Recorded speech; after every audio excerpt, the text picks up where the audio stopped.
इसी तरह से ये पैटर्न भी किसी इम्पार्शल सिस्टम का नतीजा नहीं लगता है। ये एक ऐसा स्टैटिस्टिकल डिवीजन है जिसे सिर्फ रैंडम एरर कहकर समझना मुश्किल है, और ये सिर्फ कुछ लिमिटेड कॉन्स्टिट्यूएंसीज तक महदूद नहीं है।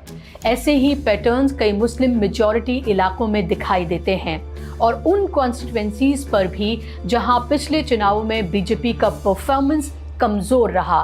यही पैटर्न जिसे बिहार में भी देखा गया था, सिस्टम की न्यूट्रलिटी पर सवाल खड़े करता है, और इसे तब और मजबूती मिलती है जब बीजेपी के नेता खुद इस बात को बोलते हैं, जैसे कि आप यहाँ पर देख सकते हैं। इस एरिया में बीजेपी पिछले लोकसभा चुनाव में 49% वोट मिला, तब SIR नहीं हुआ था।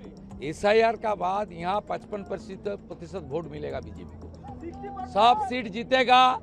सबसे कम मार्जिन रहेगा 30,000 डिफरेंस, 30,000 से 50,000 के ऊपर सब प्रत्याशी। इस बार का लड़ाई 2% का लड़ाई था, SIR का बाद लड़ाई पूरा खत्म हो गया।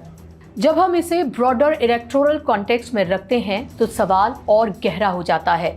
करीब 27 लाख अंडर एजुकेशन वोटर्स, ये कुल इलेक्टोरल का लगभग 5% है। और याद रखिए, पिछले इलेक्शन में कई सीटें बहुत कम मार्जिन से तय हुई थी। लगभग 36 सीटों पर जीत का जो डिफरेंस है वो सिर्फ 5% से भी कम था।